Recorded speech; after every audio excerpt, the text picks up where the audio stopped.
The sun burns down on a lush cricket field surrounded by thousands of roaring fans.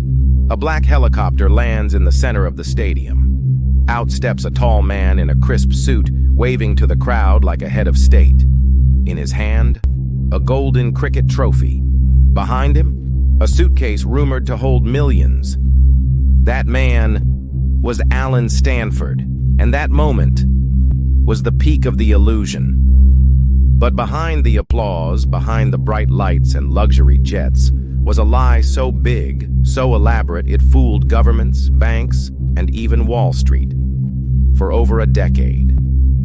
This is the story of how one man created a fake bank and made $11 billion doing it. Allen Stanford wasn't born a billionaire. In fact, he wasn't born a banker. He was born in Mexia, Texas, a small town with more cows than people. But Allen was ambitious. As a young man, he dreamed of luxury, power, and above all, respect. In the 1980s, he dabbled in real estate, then insurance. He told people he came from a long line of Texas bankers. He even claimed his grandfather started a bank during the Great Depression. The truth? That bank never existed. But no one checked. Because Allen looked the part and sounded even better. By the early 90s, he had relocated to the Caribbean, Antigua, a small island where the rules were flexible and oversight minimal. In 1991, Stanford founded Stanford International Bank, SIB, in Antigua. From the outside, it looked like a fortress of wealth. Marble floors, private vaults, and brochures that promised safety, security, and superior returns. He promised investors 12% annual returns. Every year, rain or shine, boom or bust. Compare that to the average U.S. bank account offering less than 3%, and it sounded like magic. But it worked. Doctors, lawyers, retirees, even governments. Everyone wanted in. By 2008, Stanford International Bank claimed over $8 billion in deposits. Stanford himself was worth more than $2 billion, according to Forbes. He owned private jets, yachts, golf resorts, and even a professional cricket league. He wasn't just rich. He was adored, knighted by the Antiguan government, praised as a savior of the Caribbean economy. Stanford knew appearances mattered, so he bought them.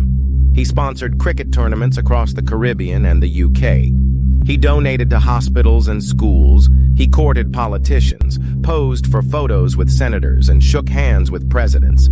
His bank released annual reports with independent audits, signed off by obscure firms based in tiny island nations.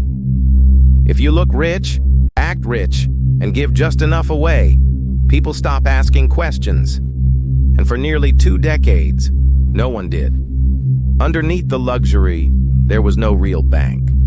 Stanford wasn't investing in anything legitimate. There were no stocks, no bonds, no real portfolios. The entire operation was a Ponzi scheme. New investor money was used to pay fake interest to old investors. He fabricated account statements, forged audit documents, and siphoned billions into his own personal ventures, from failed real estate to lavish personal expenses. To the outside world, SIB looked like Fort Knox, but inside, it was empty. In 2008, the global financial crisis hit, and the questions finally started. One analyst asked, how is he making 12% returns during a market crash? Another raised concerns about the bank's auditors, who turned out to be a single accountant operating out of a tiny storefront in Antigua. The US SEC began investigating quietly, but Stanford kept smiling, hosting parties, flying private, giving interviews. We are strong, we are solid, he told the media. He was lying. February 2009, the SEC filed charges. They called it a massive ongoing fraud. Stanford's accounts were frozen, his assets seized, his offices raided, investors panicked. People lined up outside his bank's branches, begging for their life savings. But when clients asked for their money, it simply wasn't there. Billions, gone. Retirement plans, college funds, nest eggs, wiped out overnight. One couple lost $1.2 million. Another man said, "He was my friend. I trusted him with everything. Now I have nothing." Stanford tried to escape. He moved funds. He ducked subpoenas. But the walls were closing in. June 2009, FBI agents arrested him in Virginia. In court, he claimed innocence, said the SEC was trying to kill him, said he was too generous, too trusting. But the evidence was overwhelming. The trial took years. Testimonies from ex-employees revealed forged records, bribes, and hush money. Experts showed the audits were fake. The SEC presented a paper trail of deception that spanned over 2 decades. In 2012, Allen Stanford was convicted on 13 counts of fraud, conspiracy, and obstruction. The sentence? 110 years in federal prison. He robbed thousands, the judge said, and showed not an ounce of remorse. Out of the $7 billion investors lost, only about $500 million was ever recovered. Over 30,000 people from more than 100 countries were defrauded. Pensions, college savings, generational wealth, gone.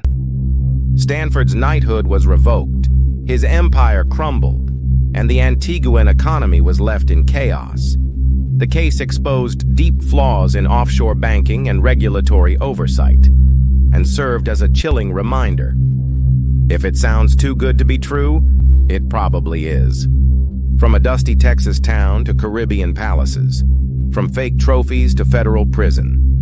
Allen Stanford didn't just build a fake bank, he built a fantasy and sold it to the world. But eventually, every illusion shatters.